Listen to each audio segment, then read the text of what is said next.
Hey guys, this tutorial is going to be all about these amazing flower letters.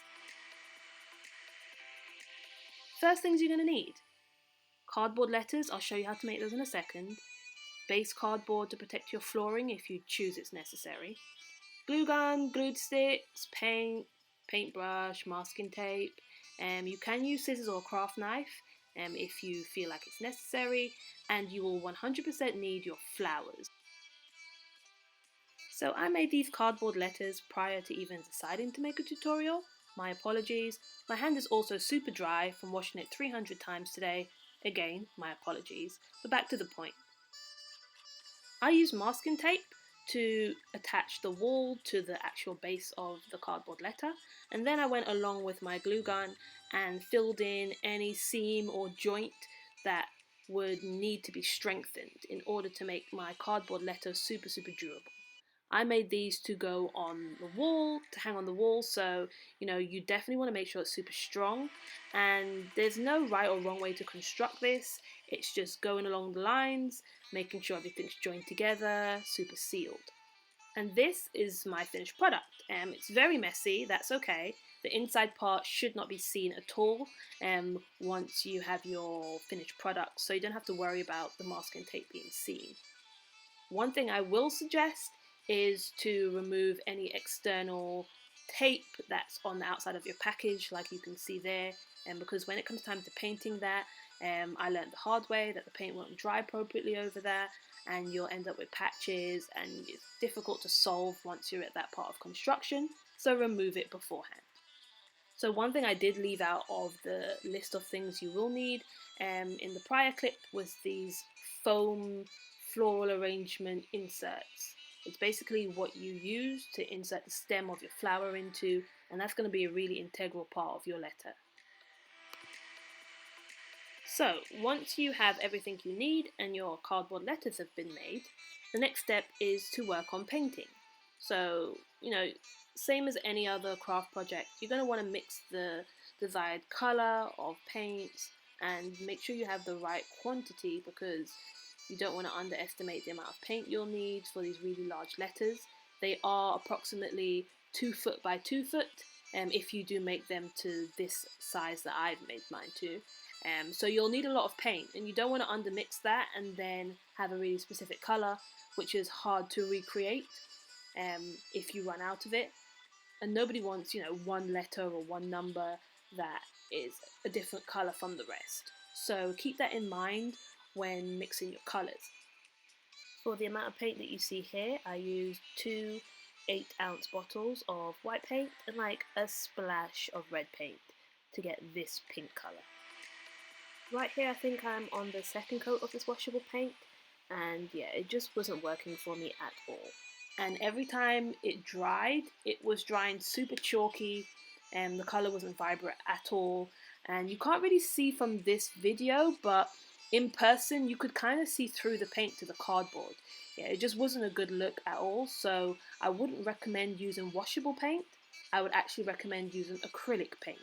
And that's what I actually swapped to, and in the next clip I'll show you exactly what paint I used, and I ended up using like a much smaller quantity of paint to get a much better finish.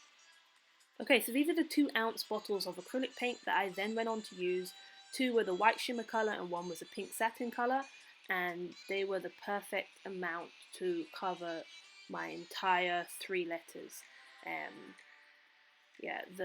These was after the 2 coats of washable paint. As you can see, like, it was drying super chalky, and you can see ripples of cardboard. That was another issue of mine. I didn't actually want to use too much paint because I didn't want the liquid to start soaking through the cardboard and ruin the flower letters that I made. So I would 100% recommend acrylic paint. As you can see from the letter to my right, the other A that I had already painted, the acrylic paint was doing a much better job and giving a much more vibrant finish with a smaller quantity of paint, which is ideal, obviously. So I was so happy with my choice to change from washable paint to acrylic paint. I don't know why I used washable paint to begin with in the first place, if I'm honest. But yeah, it was trial and error. It was the first time that I did this. and I'll know for the future if I make any more. And just to clarify, to save you guys some time, it's not necessary to paint the inside of your letter or your number, only the outside, any external walls, because the flowers of itself should cover, if you do it correctly, the inside part, any internal stuff. So the only thing that's going to be seen is the external walls of your letter.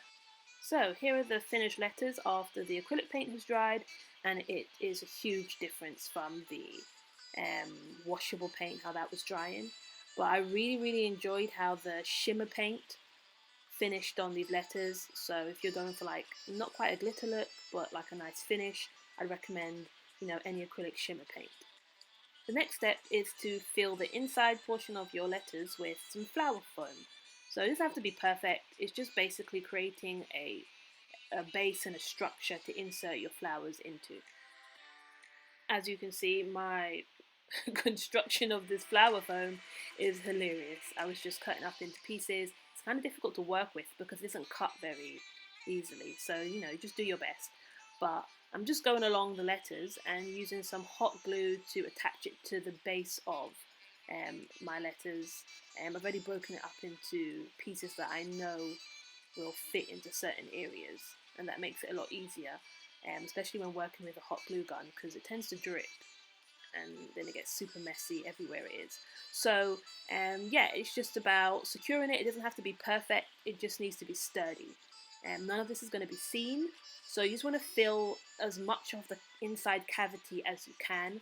And as you can see, mine is super strong.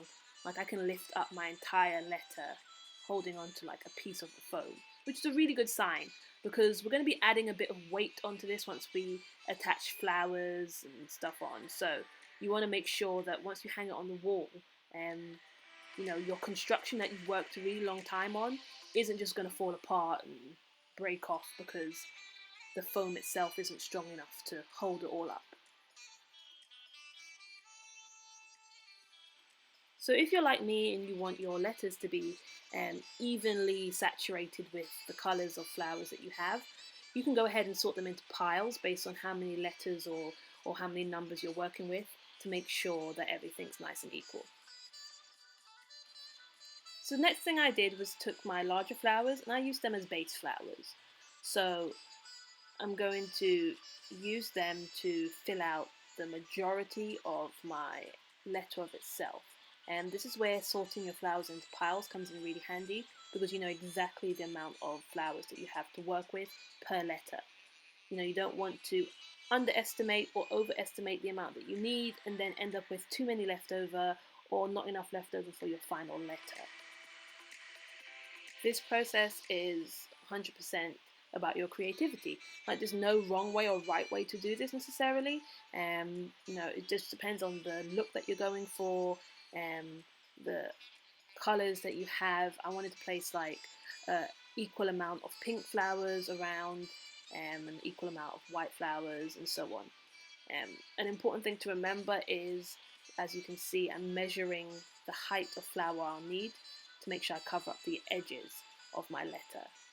You don't want any ugly cardboard showing. And now that I have all my base flowers inserted, I'm going to go ahead and use my filler flowers, which were softer and smaller little white bundles of flowers. I just used some hot glue to connect each of those petals together. And you're going to kind of think of it as like a flower chain. And if you have a larger area that you want to fill in, you're going to need to connect those little flower bundles up to create a bigger chain, so that they can become a bigger bundle to fit exactly in where you need them.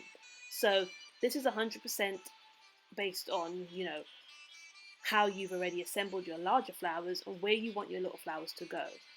Like I said, there's no wrong or right process to this. It's just making sure that everything's really neat and you're using as little glue as possible, really, because you don't want, it to be a big glue mess. You see balls of hot glue everywhere and that kind of thing.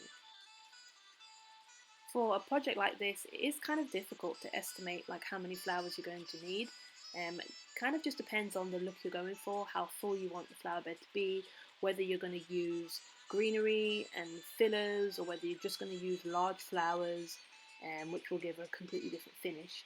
Personally, I wanted the look of like a natural flower bed that you'd find outside in a flower garden, and that's why I used a lot of greenery and an assortment of types of flowers and colours of flowers too.